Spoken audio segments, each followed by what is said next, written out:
Halo guys, bersama saya lagi dalam Alright Nopod Channel.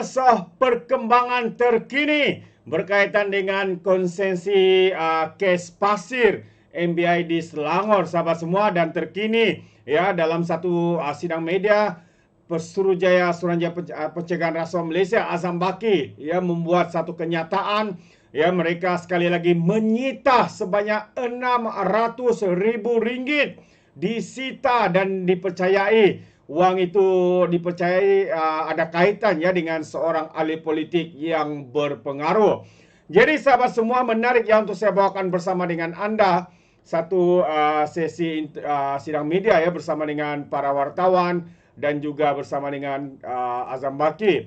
Jadi menarik untuk kita lihat bersama. Tapi sebelum saya teruskan, jangan lupa juga untuk terus support Alright Nopod Channel dengan cara tekan butang subscribe, like dan share.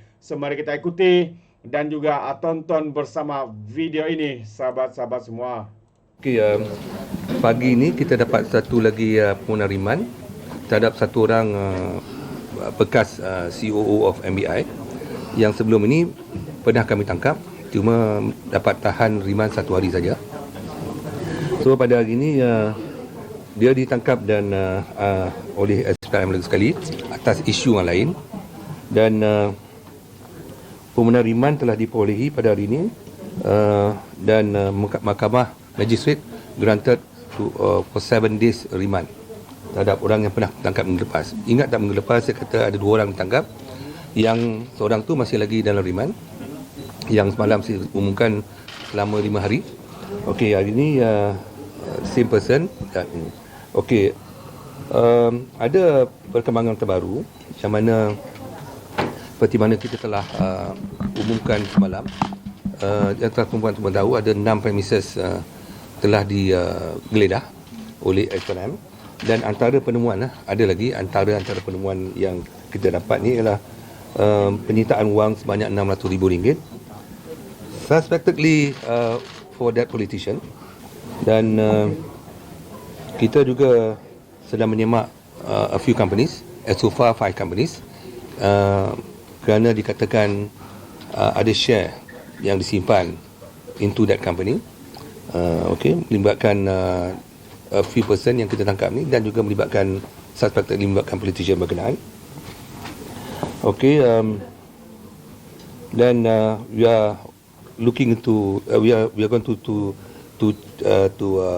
check about 20 projects yang kita dapat maklumat dikatakan ada melibatkan some corruption payment and all that. Okey, tapi saya tak boleh namakan projek-projek berkenaan.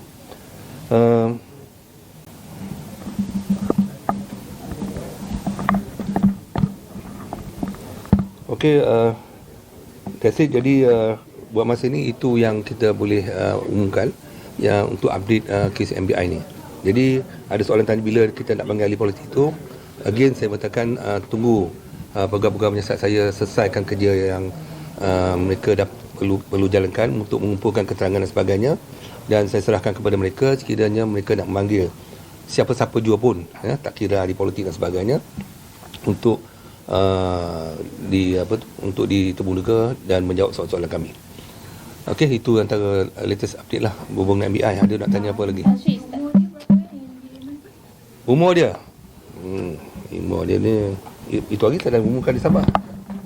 Kejap ya. Umur dia 45 tahun. Tapi setakat ni berapa ramai yang dah dipanggil ambil keterangan? Yang itu ramai lah. Saya pun, kalau tak silap saya lah, tidak kurang daripada 18 orang. Jadi pegawai saya memanggil ramai saksi, dan kita masih lagi akan memanggil ramai lagi saksi. Tadi pada kebanyakannya daripada mereka yang pernah bekerja dengan MBI dan juga daripada private sector. How long are you giving before you call that politician if you're not naming, right? At this moment, I think I cannot answer that question. It depends. Apakah dokumen-dokumen dan juga keterangan. Sebab kita kini kalau kita nak panggil seseorang yang penting dalam hal ini, kita perlu dapatkan keterangan yang menyeluruh dulu. Kalau tidak, kita panggil baru nak tanya separuh, besok nak panggil lagi. So I personally advising my officers panggil tu dalam bila keterangan yang kira memadai, sufficient enough for you to ask the person.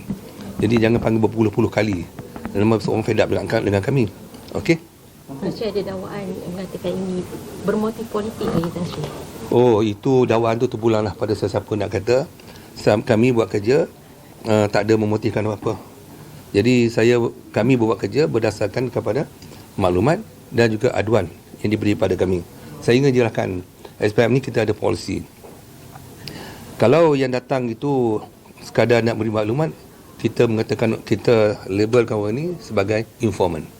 So, identiti dia akan dilindungi. Yang kedua, kalau dia datang untuk sebagai pengadu, dia akan sendiri tulis maklumat kerana dia nak jadi pengadu. Ada yang ketiga, whistleblower. Bila dia kata nak bagi maklumat dan dia dilindungi di bawah Akta Perlindungan Pemberi Maklumat 2010. Dan kita SPNM ini, satu lagi tindakan kami berdasarkan sumber-sumber maklumat yang dapat daripada pelbagai pihak. Kalau sekiranya kes itu melibatkan public interest, kita akan menjalankan siasatan terus. Kalau kes melibatkan private sector, polisi kami mesti ada pengadu yang sahih datang kepada kami. Sebab seperti saya katakan tadi, kalau tuan-tuan dengar saya beri ucapan tadi, fokus kita adalah masih lagi melibatkan public sector. Kerana ini, public sector inilah melibatkan yang menjaga duit rakyat ataupun menguruskan dana rakyat. Jadi kita tak perlu menunggu pengadu sebenar nak datang.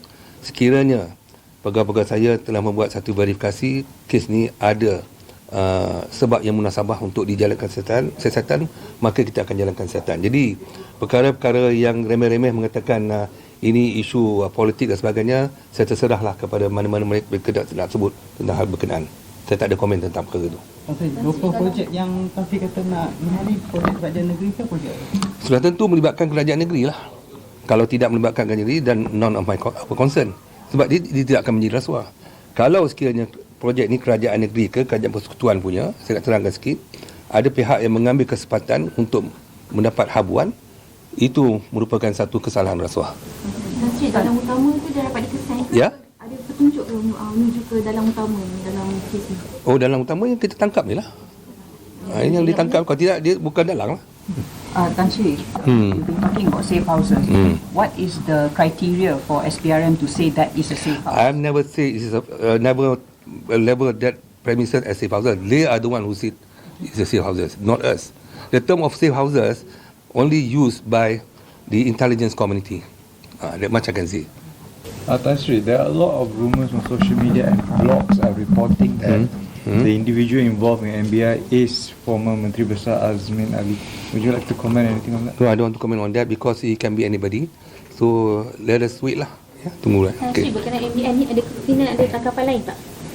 Saya tidak nafikan akan ada, sebab tu siasatan masih giat lagi dijalankan. Sebab tu saya katakan pegawai-pegawai saya kerja siang malam ni, buat kerja ni untuk mengumpul maklumat. Dan bermula dengan satu kes, sekarang dah 2, 3 kes, 4, 5 kes.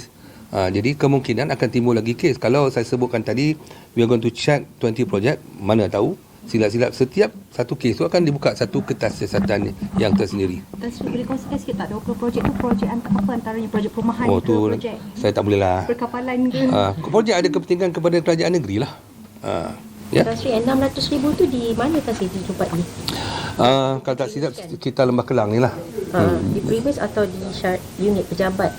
Dah di premis. Kediaman. Di sebuah kediaman. Yang jumpa 200,000 tu, tak silap saya semalam.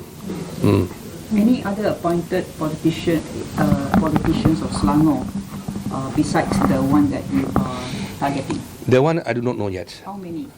No, I tak tahu. I tak tahu lagi. Setakat ni betul mungkin melibatkan seorang je.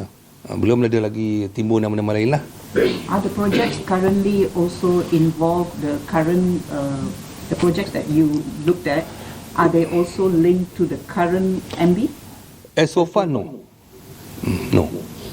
Dan yang kalau bukan safe house, kita panggil yang tu apa sebenarnya? Saya pun tak ada term tempat yang dirasakan selamat untuk menyimpan barang lah. Okey, adakah itu rumah milik suspek yang ditahan? Okey, itu saya boleh jawab. hampir semua tu adalah rumah bukan milik suspek dan ada rumah sewa dan sebagainya. Tempat simpan. Bawah katil pun tempat selamat juga. Okey?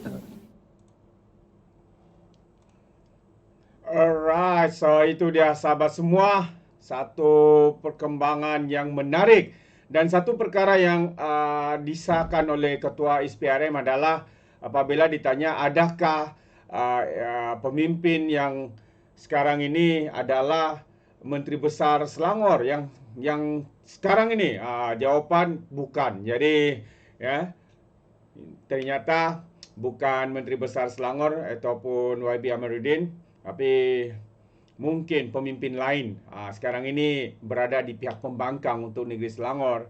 Jadi sahabat semua, menarik ya untuk kita tunggu dan lihat siapakah Ketua SPRM mengatakan mungkin akan didedahkan pada minggu hadapan selepas siasatan akan selesai dan ahli politik berkenaan akan diambil keterangan ya untuk siasatan lebih lanjut dan sebagainya. Jadi sahabat semua, terima kasih. Sampai di sini saja. Sekiranya Anda mau berikan sebarang komen, pandangan ya dalam berkaitan dengan isu ini, Anda boleh berikan di dalam ruangan komen. Jadi terima kasih. Izinkan saya untuk mengundurkan diri dan seperti biasa, peribahasa mengatakan tapapun kangkap 2 ton keinginan. Dalam bahasa Melayunya, tepuk dadah, tanya selera. Sekian daripada Alright Nepot Channel. Kita berjumpa lagi. Bye-bye.